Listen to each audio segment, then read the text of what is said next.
Hi, I'm Mateo. I'm that friend of your future self, back again. Welcome to Video A12 of the Clever Quick series of strategies for the management of learning. Video A12 covers educational setting, which is the second E in Clever. The Clever Quick system is a comprehensive set of strategies to ensure students get a great start on their lifetime of learning.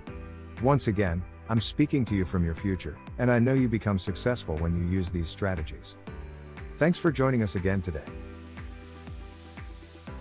Priya, Ethan and Blaise will help us with being a success in the school classroom as well as in independent learning situations.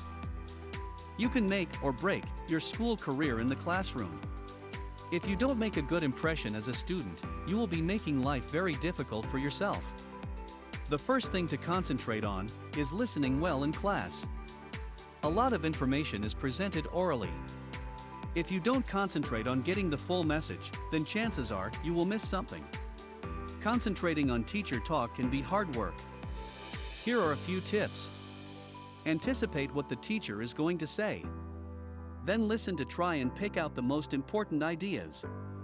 Taking brief notes will help you focus on these ideas. What is the point that is being made?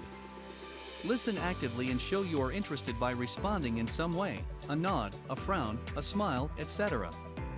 Asking questions can also force you to pay close attention. Plan to ask the teacher a question about what he or she is saying. I don't want you to make the same mistake I made.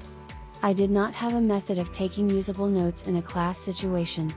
In some classes, especially in higher grades, it will be important for you to take detailed notes, in classroom or independent learning situations, whenever you are listening to or watching a presentation of some kind.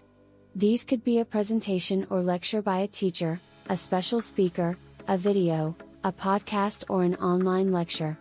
I had a great deal of trouble trying to recall what had been said, when I had approached these events, without a plan, on how I was going to collect information. There is a note-taking procedure called the Cornell method, which has been proven useful for students. Things changed for me after I learned how to use that system. It may be worth getting used to, by practicing now. It will assist you right away, as well as greatly benefit you as you move into higher grades. That I can guarantee. Been there, done that. Basically, it involves a unique arrangement of the note-taking page. A vertical line is drawn approximately 5 centimeters, about 2 inches, from the left side of the page and another line is drawn 5 centimeters from the bottom of the page. All notes from the class are written to the right of the vertical line. Then, after note-taking is complete, you determine the key words or main ideas and rewrite these in the left-hand margin. Next, you briefly summarize the contents of the page of notes in the bottom 5 centimeters. The Cornell method gives you an extremely usable form of notes. Review is easy because it doesn't require you to do any mechanical rewriting. To study, all you need to do is cover up the main body of notes and use the key words and main ideas in the left-hand margin to act as cues. Try and recall all the accompanying details. Stop and check after each main point to verify accuracy, restudy as necessary. It is extremely important to listen carefully when assignments are being described. A little extra concentration in class can save you hours of needless work. This was one of the problems that Caleb had at the beginning of the novel, Future Loop. He was putting effort in, but not getting results, because he hadn't paid attention to exactly what he should include in his assignments. Get it right the first time, ensure that you have a precise description of what you need to do. If there's any confusion, ask the teacher. Don't be satisfied until you're absolutely sure of what's expected of you. Arrive on time, with all necessary materials, pen, pencil, notebook, textbook, school agenda, etc. The student who arrives late, or without the proper supplies, is sure to waste time and miss something in class. On that point, I can speak from experience. I would often be unprepared. It would keep me unsettled for most of the class, as I struggled to figure things out, and to keep up. I usually could count on missing something important.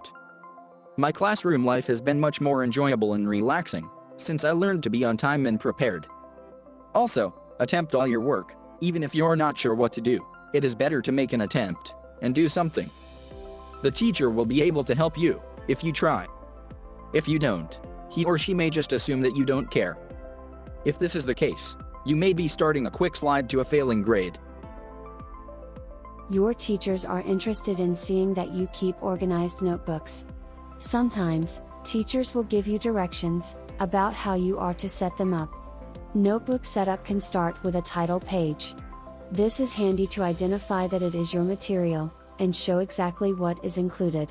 Your notebook will also often include sections. Some teachers may want you to keep sections for daily notes, handouts, journal writing, general writing tips, vocabulary, spelling, formulas, experiments, current events, etc., depending of course, on the subject. If teachers don't give specific guidelines, then keep all your material in the order in which you receive it or work on it. This task will be made much easier if you put a date on all notebook pages, handouts and assignments. That will already be the case if you followed the tips about setting up your notebook pages that we shared earlier. Here is a reminder. This is worth repeating, since it keeps you organized each day and helps with the overall organization of your book. If you have various sections in your notebook, use dividers or tabs. You also want to make sure that all papers are fastened in. Use the shake test only after you have checked and connected all papers in the correct locations. Grasp the binding of your notebook, turn it so the pages are hanging down, and shake. Oops, you forgot to check first. At least you won't run out of things to do for the next 2 hours. Should I confess how I know it will take you 2 hours? Perhaps not. Better that happened in this test situation, than while running to school in the pouring rain, and having the book turn upside down, as you leap over the largest mud puddle you've ever seen.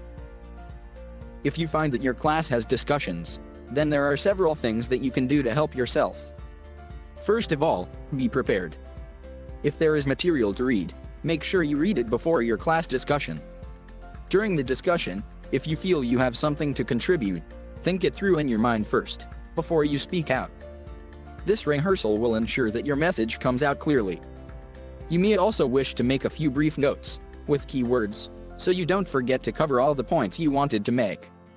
Ensure also that you are well prepared for all other types of class activities such as experiments, field studies, special events, or special speakers.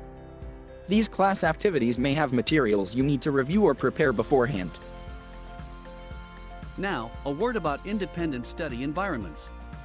I'm going to share some things from personal experience, since in my career as a student, there have been 2 times that health emergencies forced me into learning remotely from home. An independent study environment has its own challenges, as well as opportunities. In general, all of the tips for the classroom setting will also serve you well in the independent study situation. In addition, there are other challenges, especially if you are connecting with instructors and other students via Zoom meetings and other video conferencing formats. Be focused and ensure you have set aside enough time. Also, make sure others in the household are aware of your scheduled video meetings and therefore don't interrupt. Note-taking can actually be easier if some forethought is put into the arrangement. Ensure you have lots of paper and pens available before your conferencing starts. Also, ensure that your desk or table area, next to your computer keypad, is clear enough for you to make notes and maintain involvement in the video conference. Take care with directions and settings so you don't accidentally put a filter in that you can't change quickly. While humorous headgear, a distorted face, an animal figure, or other assorted filter may be perfectly okay when connecting with family and friends, they will not be appropriate when conducting a video conference in a formal situation. If you are not sure how assorted filters work, it is best to practice putting them on and taking them off in a non-class situation. That way, if you run into any problems, you have time to do a Google search to correct the issue. You want your thoughts and ideas to be taken seriously. Make sure you display a level of maturity that matches the circumstances.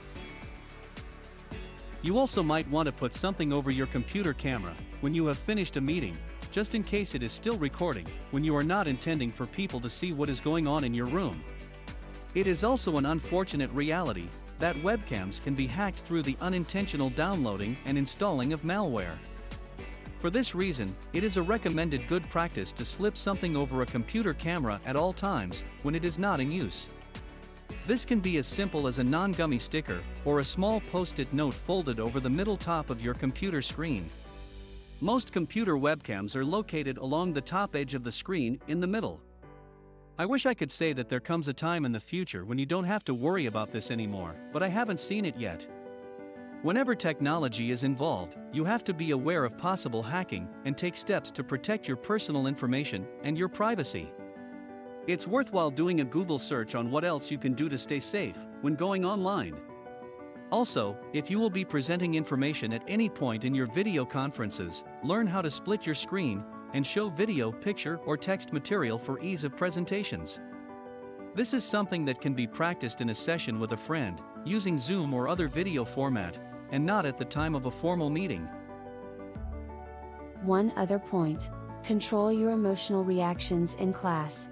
Make every attempt to control a quick temper if you have one. If something, or someone, fellow student or teacher, upsets you in some way, do not react aggressively. It is better to pause, breathe deeply, and count to 10. Then, picture yourself as a success in the class. By making a note to deal with a problem after class, you won't get in trouble. It's hard to listen and participate in class when you're feeling upset. Practice putting off your anger until later. Your teacher or counselor may be able to suggest ways to deal with the problem. This is important whether your educational setting is a classroom or an independent location with video connection. This has been Video A12, in the Clever Quick series, Educational Setting. Try the ideas we have suggested to be more effective in your learning. Next up, look for Video A13, Review and Reward. We look forward to seeing the future you. Thanks for your attention.